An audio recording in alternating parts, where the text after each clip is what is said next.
I'm just stalling to give Joe a chance to get to the bench, and then we will sing together. O come, Emmanuel. Please join us.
Good morning, everyone. Please be seated.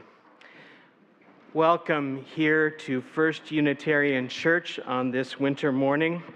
We are a multi-generational community where we each strive to grow spiritually and together build a beloved community. After the service today, I invite you to join fellow congregants for a social hour. To join virtually, you'll see a web link and a QR code. And if you're here in person, we will gather in Fuller Hall, which is immediately below this sanctuary for fellowship. A reminder that in this holiday season, we have many special services coming up. This Wednesday evening, December 21st, will be our winter solstice celebration. That will be at 7 o'clock, and this year we're holding that next door in our Elliott Chapel. This coming Saturday, Christmas Eve, we will have a family service at 4 o'clock that will feature our annual Christmas pageant. And I'm told that we are still looking for a few people to be involved in the Christmas pageant. There will be a rehearsal this Wednesday just before the solstice service. So if you're interested in taking part in the Christmas Eve family service and the pageant, talk to Cassandra Sheffman, our Director of Family Ministries. And at 8 o'clock on Christmas Eve, we will hold our candlelight service.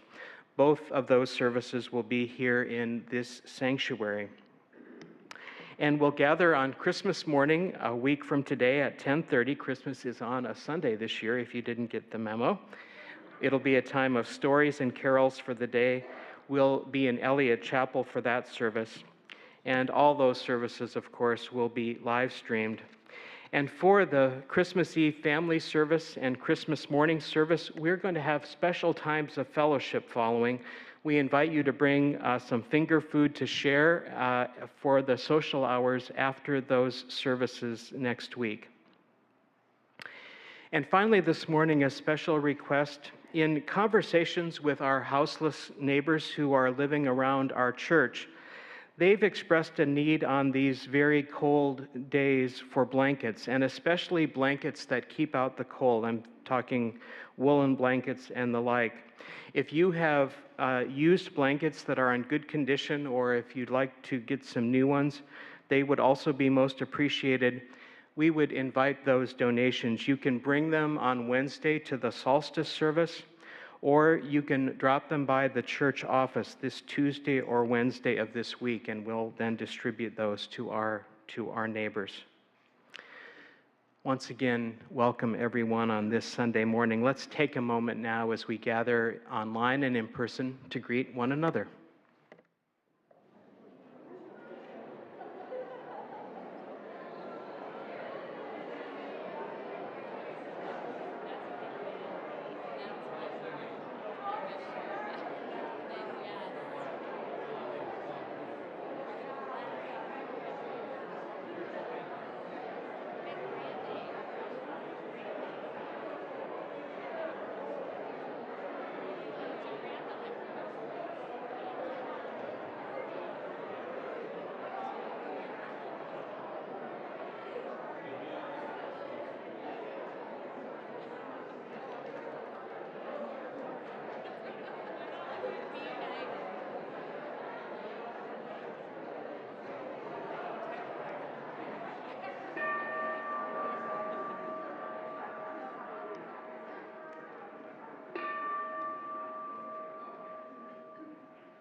Reverend Alison and her son Asher will be our chalice lighters this morning.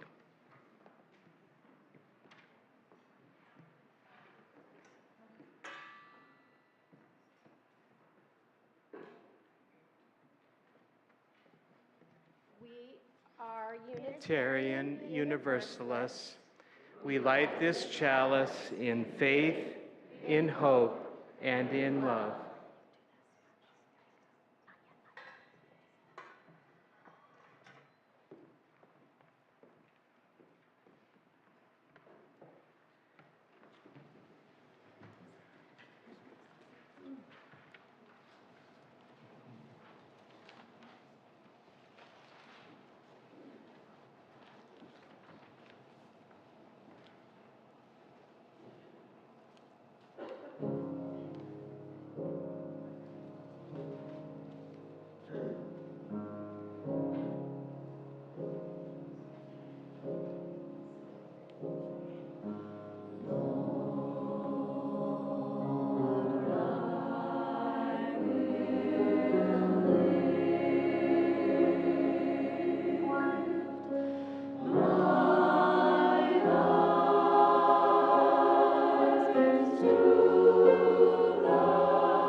Good morning on this very celebratory week.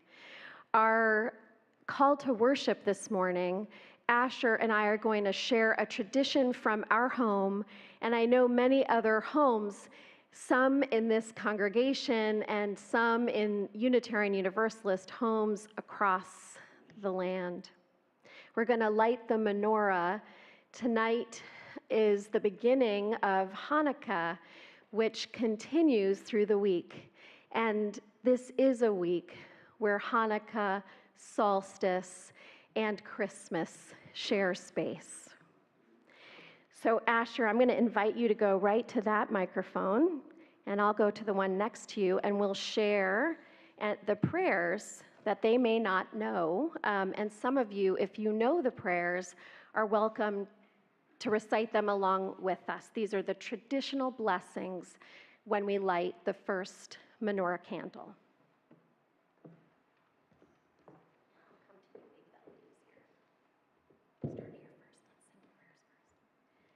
Baruch atah Adonai, Eloheinu melech haolam, asher kitshanu b'mitzvotav, v'tzivanu l'chad l'kner shel Chanukah. Praised are you, our God, ruler of the universe, who made us holy through your commandments and commanded us to kindle the Hanukkah lights. Baruch atah Adonai, Eloheinu melech haolam, she'asa nisim lavoteinu, bayamim hahem, b'zman hazeh. Praised are you, our God, ruler of the universe, who performed wondrous deeds for our ancestors in those ancient days at this season. And on the first night, we will recite a third blessing, only one night. Baruch atah Adonai, Eloheinu melech haolam, shehechianu v'kiyamanu v'higianu lazman hazeh. Praised are you, our God, ruler of the universe, who has given us life and sustained us and enabled us to reach this season.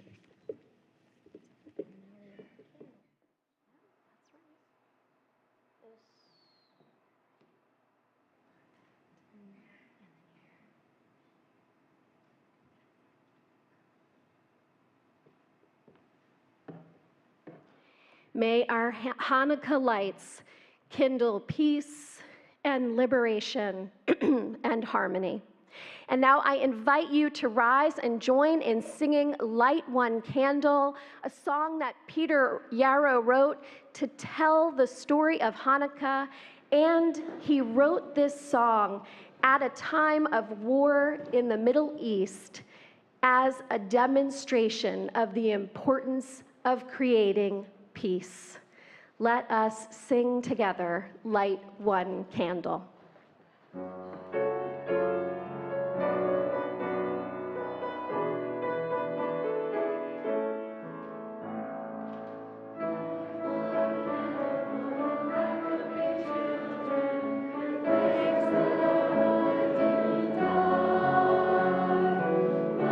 one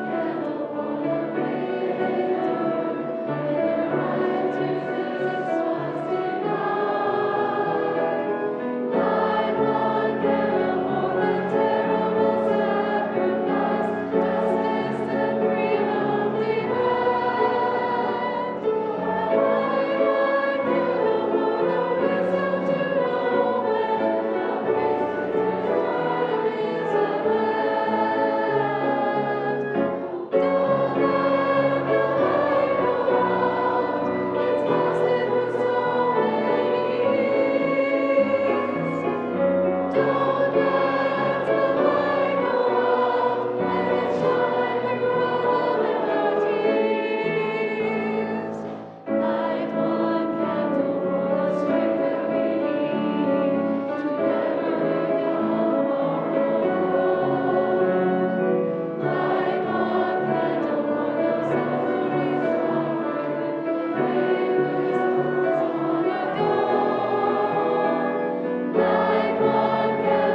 Our story this morning is adapted from the Christmas Menorahs by Janice Cohn, illustrated by Bill Farnsworth.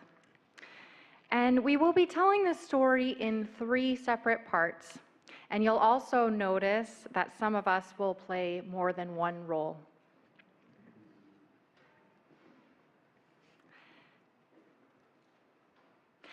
It was a cold December night in Billings, Montana. Christmas lights twinkled on many houses, and from a few homes, Hanukkah menorahs shone into the darkness. In one of those houses, Isaac Schnitzer was in the den working on his math homework. Suddenly, there was a loud crash. Mrs. Davis, the babysitter, ran in from the kitchen and asked, "What happened? Are you okay?" I'm all right.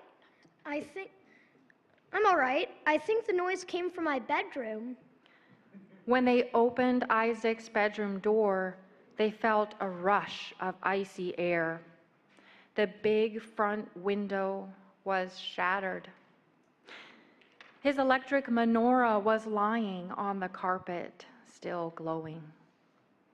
Pieces of glass covered the floor, and on Isaac's bed was a big rock. Isaac rushed to the window. The street was quiet. Whoever had thrown the rock was gone. Who did this? Why? Mrs. Davis quickly pulled down the blinds, unplugged the menorah, and called Isaac's parents. It was very cold in Isaac's room, and suddenly he didn't want to be there. What if he had been in bed when the rock came flying through? When Isaac's parents came home, they saw the window and folded him into their arms. It must have been very scary, honey. I knew this would happen. These terrible people kept threatening and threatening. Threatening what? Who's threatening us? Isaac, we'll talk about this in a little while, I promise. Isaac was the first to see Detective Inman as they came up the walk, and he ran to greet them at the door. His parents followed close behind. Thank you for coming so quickly. Isaac, first I need to speak to your parents. Later, I'll ask you to tell me exactly what you heard and saw. Isaac reluctantly went into the den and tried to do the rest of his math problems, but he just couldn't. Finally, he closed his books, crept down the hall, and listened outside the living room. We're not taking down the Hanukkah decorations. Being Jewish is who we are. We're not going to hide it. You shouldn't have to, yet it might be safer. Jewish families seem to be these hater special targets, especially families with menorahs in their windows. Isaac rushed into the living room. Someone threw a rock in my window just because I'm Jewish? I think that's why. There's a small group of people in Billings who have been causing a lot of trouble. First, they sent out leaflets saying hateful things about Jews and some other groups who live here. Then, they spray-painted threats and insults on a Native American home and tried to frighten African Americans in their church. Last week, they damaged the synagogue. Now they're throwing rocks at menorahs. But I can tell you this, we're going to do everything we can to stop them. I think there's a way we can do something about this, and that's if the whole town comes together. Now, tell me what you remember about the rock throwing. After Detective Inman and Mrs. Davis had left, Isaac and his parents sat at the kitchen table, drinking hot chocolate and talking. Detective Inman said that the people who threw the rock probably don't even know us. So why would they do it? Just because we're Jewish, they don't know anything about the kind of people that we are, and still they choose to hate us. It's the same way with other families in town they're trying to frighten. They don't know them either, but they don't like their color or their religion or some of their beliefs. But why? I wish I knew. Haters and bullies have been around for as long as anyone can remember. Let's put our menorahs away. Then maybe they won't bother us again. I know how you feel. It's frightening. But celebrating Hanukkah is part of being Jewish. We're not about to let some bullies keep us from celebrating our holiday. But I want to be like everyone else. Sticking up for a belief is never easy, but we're not alone. A lot of people in this town, all kinds of people, are really angry at what these haters have been doing. And we're going to fight back. For one thing, Mom's decided to get in touch with local TV stations. She wants to be interviewed so she can tell everyone in Billings what happened and ask people to help. Mom's gonna be on TV? Really? You know, Mom, when something happens that she thinks is wrong, she speaks her mind. Yeah, that's Mom, all right. We will return soon for part 2. Please join us in singing our doxology, Spirit of Life.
It is our custom to share our offering with community organizations in concert with our mission.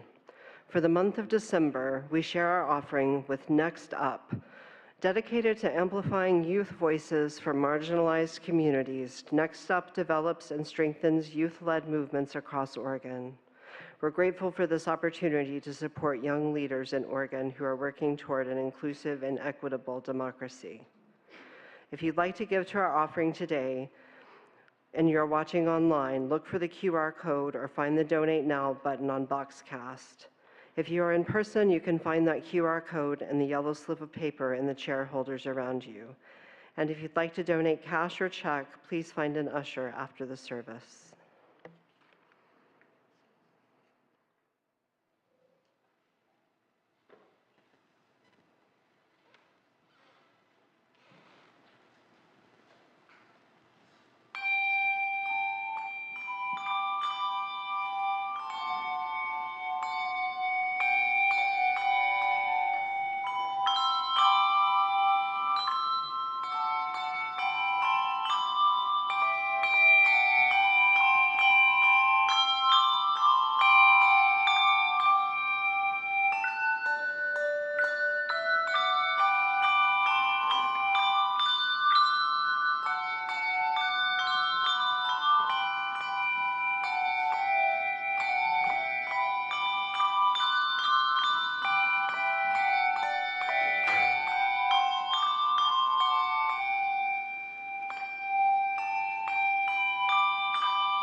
It's a lovely piece from our handbell choir. We make space each week in our service to name the concerns of our community life. We are a caring community, and pastoral support happens a number of ways, through our ministers and through a dedicated team of lay ministers who offer one-on-one support, as well as facilitating small groups where congregants can offer support to one another. They also hold intentions in prayer each week. If you're here in person, you can light a candle of intention in one of our galleries. If you are online, you can send an intention to prayer@firstunitarianportland.org. A few concerns and remembrances today. Member Mary Ann McCammon died peacefully from a brain tumor on November 25th. Mary Ann had a remarkable life and made huge contributions to the lives of others through her work at OHSU, her founding of Quilts for Empowerment in Kenya, her volunteer work at Coffee Creek Correctional Center, and others. She was part of the Africa Connections group at First Unitarian Church. We hold her family in our hearts and in our prayers this season. Dorothy Coring, mother of member Sherry Hall, died on Thursday, 12/15, from vascular dementia. She died on her 98th birthday, and just a day after she came to Sherry's home, where family was able to have time with her before she died. In the end, Sherry says, after 4 years of decline, she slipped away peacefully. Again, we hold Sherry and her family in our hearts and prayers at this time. Member Benno Philipson has been diagnosed with a rare condition called AL amyloidosis. Although it is not a cancer, it will require chemotherapy treatments at least through March. Benno and his wife, Gail Durham, ask for our prayers for improvement in his condition. We know that there are many more concerns, particularly during this holiday time, which may not be named, but are nonetheless felt deeply. Many are facing a first holiday without a loved one. Many might be dealing with financial struggles that make celebration difficult, or health or mental health concerns. May we make space in our prayers today for this adversity unspoken. Will you pray with me now? Spirit of life and love, God of many names and of no name at all, holy stillness at the center of all, hear our prayers this day. We begin in gratitude for this day, for our lives, for the lives of those around us, and for this community. We give gratitude for the abundance of the earth that supports all of us here and across the world. We give thanks for our interconnectedness, all of us tiny threads in the tapestry of all held ultimately by you in the midst of births and deaths, mysteries and tragedies, and all that we hold in our hearts and spirits in a world that seems too much sometimes. We ask that you hold us softly, tenderly in our search for meaning, for wholeness, for the holy. In a world in which so many things pull us apart, we ask that you call us to live out our best selves, out of relatedness, out of connection, out of hope. Help us to remember those that are left out of our circles and move us to bring them in, preparing a space for them that's full of holy welcome and hospitality. And may we feel that welcome ourselves wherever we go, knowing that we are being held in the midst of whatever fear or despair we might be feeling, always by that highest love, which ultimately holds all. Amen, and blessed be. We'll now observe just a few moments of silence.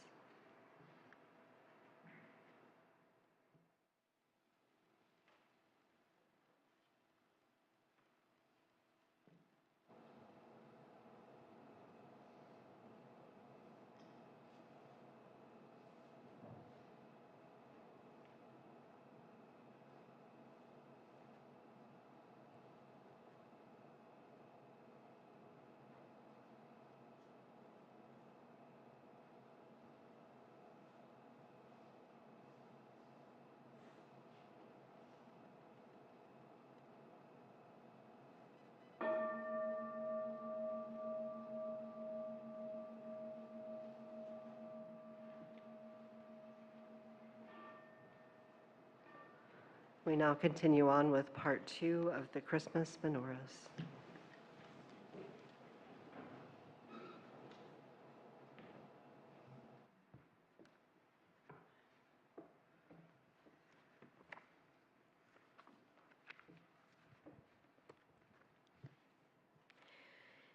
The next day, a television reporter came to the Schnitzers' home. As the cameras rolled, Isaac's mom explained what had happened the night before and spoke about the acts of hate towards other people in Billings. Isaac was excited to see his room on the news, but he also felt nervous. The night before, he slept in his parents' bedroom, but tonight he'd be in his room again. Would he be safe if he chose to put the menorah back up? What if someone threw another rock? A special meeting was called by Detective Inman and Margaret McDonald, a friend of the Schnitzers. She had worked with many of the churches in Billings on special projects. A big crowd filled the hall. We are doing all we can to find out who is doing this, but it's important that we unite as a community. We have to show that an act of hate against even one person in Billings is an act of hate against all of us. Miss McDonald here. I have an idea. I've been thinking about an inspiring story that my parents told me. During the early weeks of Nazi occupation, the Danish people and their king came together and enabled nearly all the country's Jews to escape by boat to neutral Sweden. The Danes knew that the enemy had threatened to punish them if they tried to help their Jewish neighbors, but that didn't stop them. They united against the Nazis, and nearly all the Jews were saved. The Schnitzers have been urged to take down their menorahs so they won't be a target. But that is not the answer. What if Christians were told to take down Christmas trees and lights because people might throw rocks at us? I say, let's band together like the Danish people did. Let's all put up menorahs. The first to speak after Ms. McDonald was Reverend Torney, who was the minister at the First Congregational Church. Great idea. I'll speak to the other religious leaders who couldn't come today. Then we'll talk to our congregations. Our Sunday school just had a guest who taught us about Hanukkah and handed out pictures of menorahs. We'll make copies of the picture, and the churches can distribute them throughout the town. Lots of the people in the crowd shouted, "Let's do it." I invite you to shout, "Let's do it." And then the crowd rose to sing together, "Let Love Continue Long."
And now for part 3 of our story.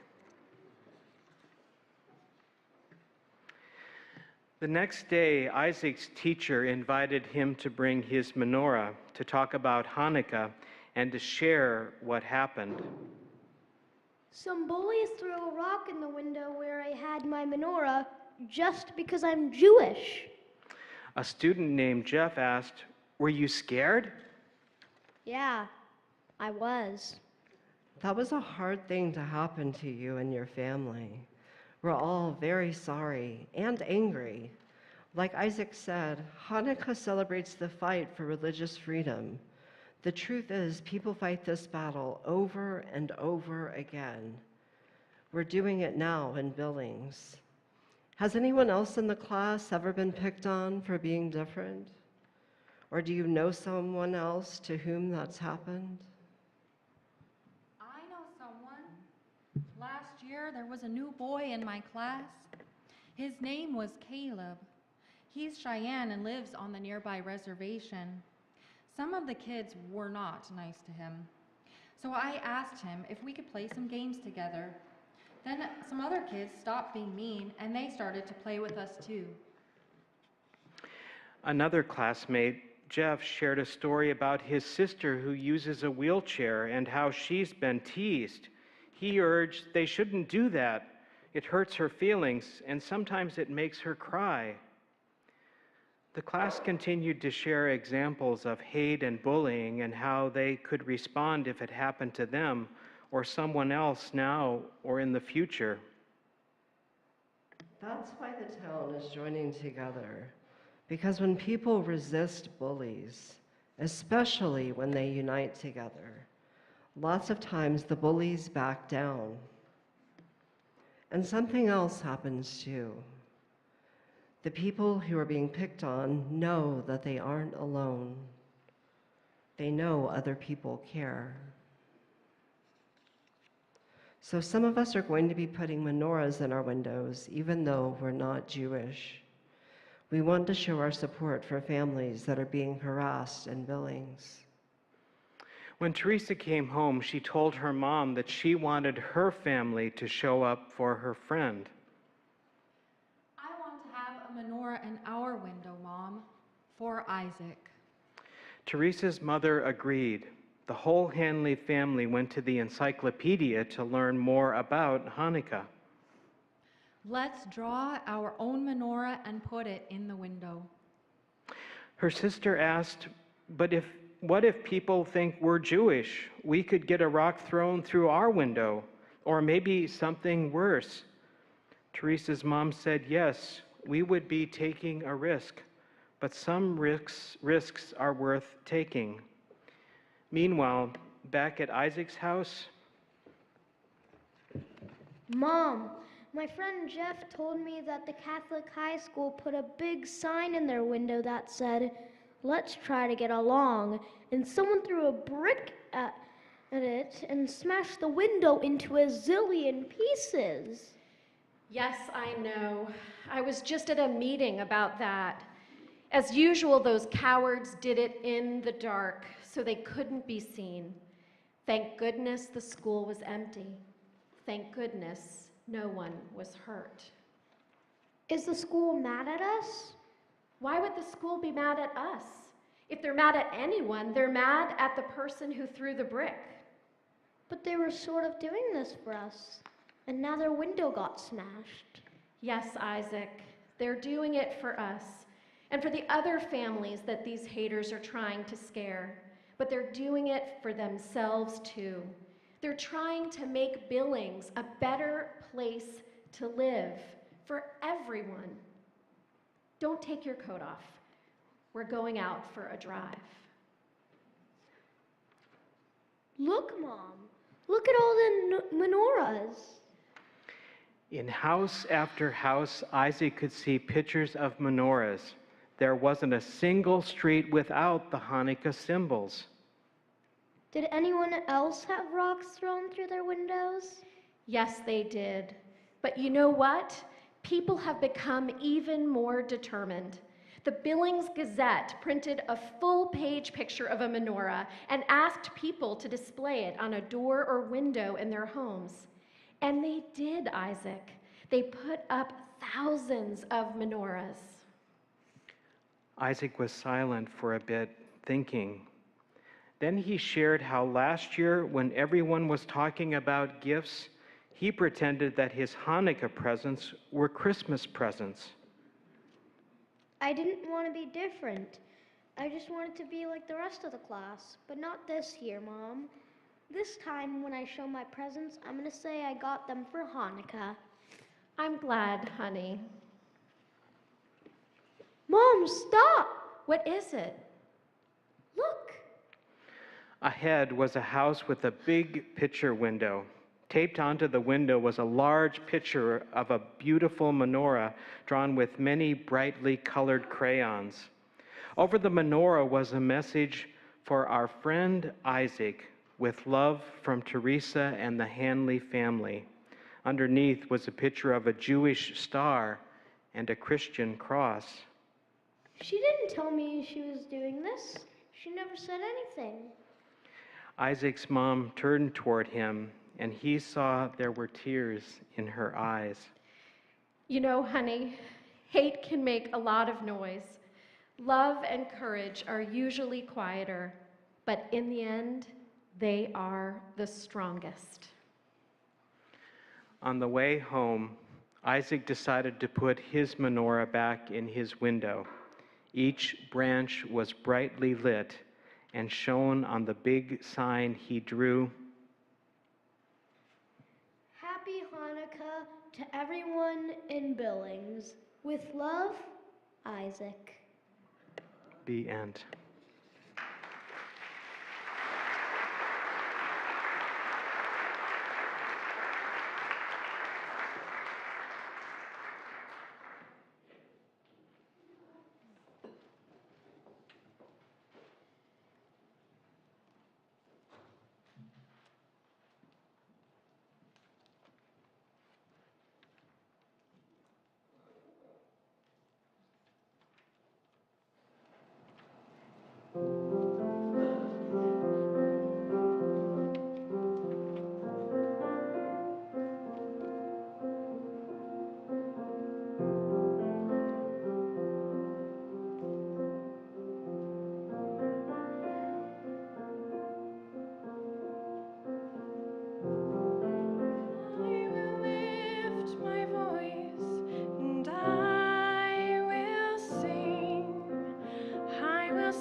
The holiday of Hanukkah begins tonight at sundown, and it will last for 8 days until Monday, December 26th. While the winter holidays share things in common, there are also rich nuances that emerge as we learn about the multiple meanings of the holidays that do mingle this week: Hanukkah, the winter solstice, and Christmas. One that comes to mind is that they don't always fall quite so close together, and this can make all the difference. The winter solstice is an earth-based holiday and falls on the 21st. And Christmas, a Christian and a traditional Unitarian Universalist holiday, falls on the 25th. This means for those two holidays, the length of the light is longer the day after the solstice and the day after Christmas. Hanukkah, however, can begin as early as November 28th and as late as December 27th. Some years, Hanukkah, or the Festival of Lights, ends at a time when the nights grow lengthier and the world around us continues to grow darker and colder. To me, this nuance has everything to do with the story, the Christmas Menorahs we just shared, with the growing state of climate justice, and with the recent resurgence of white nationalism and the persistence of white supremacy. There are times in history when we are called to believe in the miracles that the light of love can make possible when we kindle it in our hearts. Peace is born out of a time of war. Liberation is the work of a time of oppression. Love is the move in a time of fear, isolation, and othering. Sometimes we need to possess the courage to be a spark of change even when we don't witness immediate results. Sometimes we need to keep lighting candles for 8 nights because each night of practice increases our ability to bring a quality of love that shines amidst a backdrop of fear.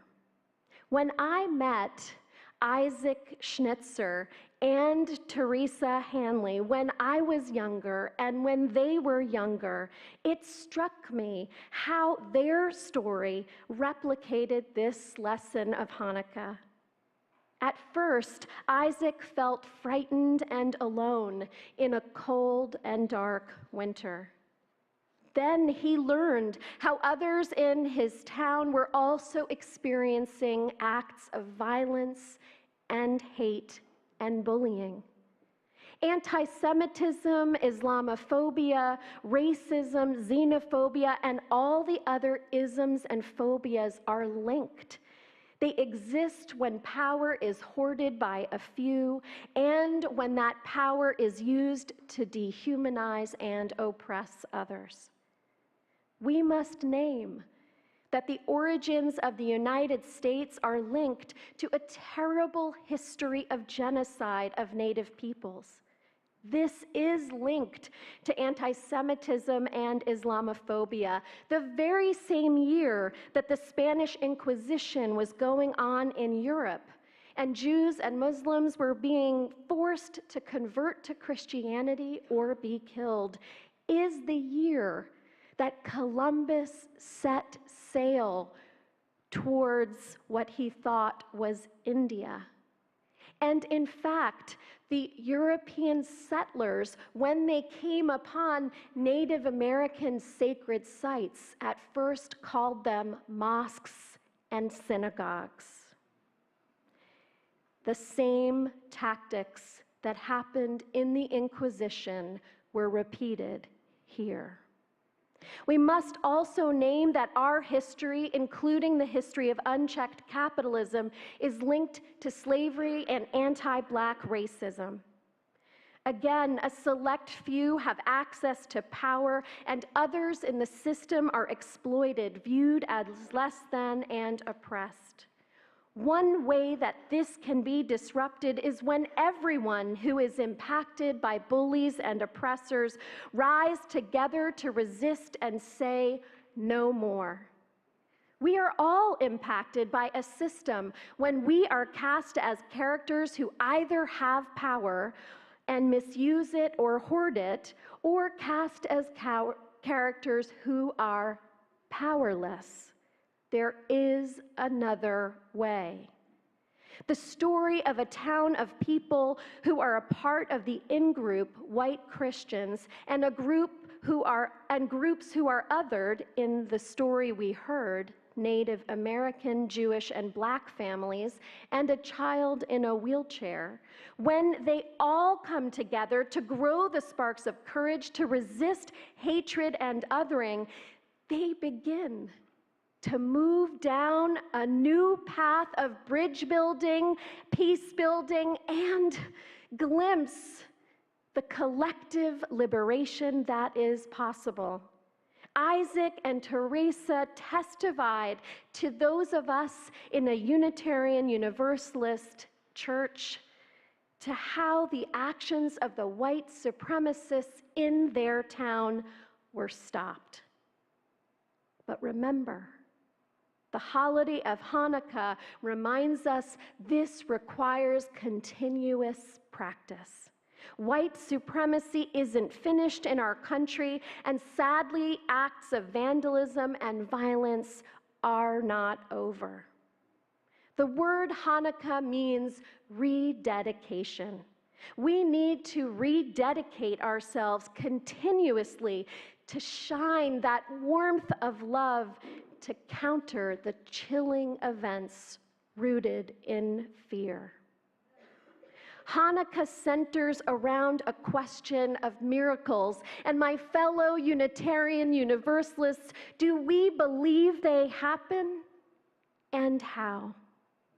I appreciate Abraham Joshua Heschel's quote on this topic: "Pray as if everything depends on God, but act as if everything depends on you." While we as Unitarian Universalists don't necessarily think of prayer as moving God, but rather tend to use this practice to move ourselves, the point is well taken. Are we looking for someone else or for God to be the spark of change? Do we need to see evidence of change before we are willing to make the first move? Or do we believe that within us lies a spirit of love, a spark of the divine, or the force of moral conscience that could make a difference, especially when we join our spark in a communion of struggle? The two miracles that form the core of Hanukkah stories are this. One is about the oil, and one about a military victory. The latter is problematic, and I'll start there. Much like during the Spanish Inquisition, when King Antiochus rose to power in 175 BC, he wanted to unite his people under one religion. He forced Jewish people to choose between practicing the Greek religion or death. Now, some Jews acquiesced, converted to the king's Hellenistic religion, but a small group of rebels, the Maccabees, decided to fight against the empire and won their freedom. However, militarism is dangerous, and we live with the danger today.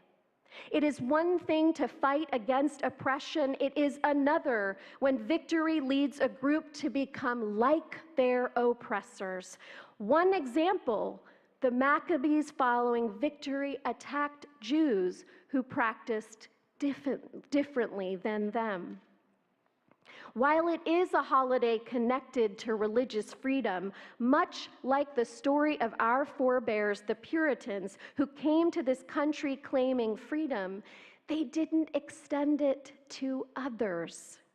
Hanukkah reminds me to wrestle with complicated stories of today and yesterday and to ask, how did we rise in that episode of history, and where did we fall short of the light of love? The second story and miracle centers around oil. When the Jews returned to the ransacked temple, they found only one jar of oil that would only last one night. The miracle we celebrate by lighting one more candle each night of Hanukkah is that that one jar lasted 8 nights. In this story, God and the great mystery are centered. But I also see human activity at work. It was not God who lit that jar of oil. To fulfill the commandment, one jar of oil was not enough. The regular menorah has 7 branches. You know, he could have said, it's not worth it. There isn't enough here to give the light required, but no, he lit it anyway. His action sparked a light that joined with divine light, and it lasted 8 days and nights. That's what was required of Isaac, to have the courage to put up his menorah for one more night. That's what was required of Teresa's family and all of us, to have the courage to join our family's lights with the Schnitzer's family's lights. That's what's required of us here and now, today, to have the courage to resist the bully one more day, and to have the courage and creativity to practice love as a daily act of resistance and hope for the light of a world yet to be.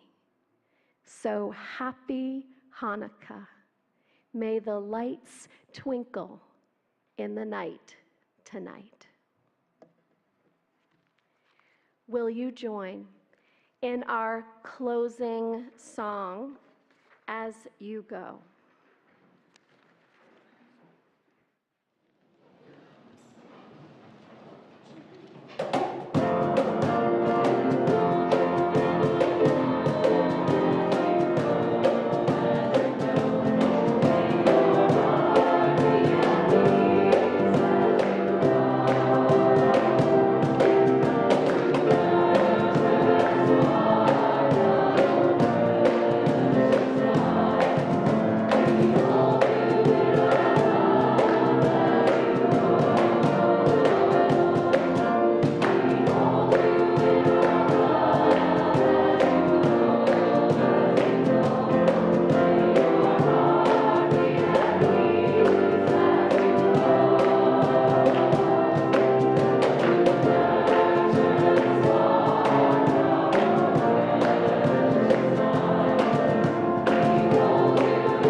May the light of love bless us and keep us. May it shine down upon us. May it radiate out from within us. May it be gracious unto us, and may it make all of us peace builders, bridge builders, beloved community co-creators. For this is the day that you and I are given. So let us rejoice in it and be glad. Go in peace. Practice love. Amen.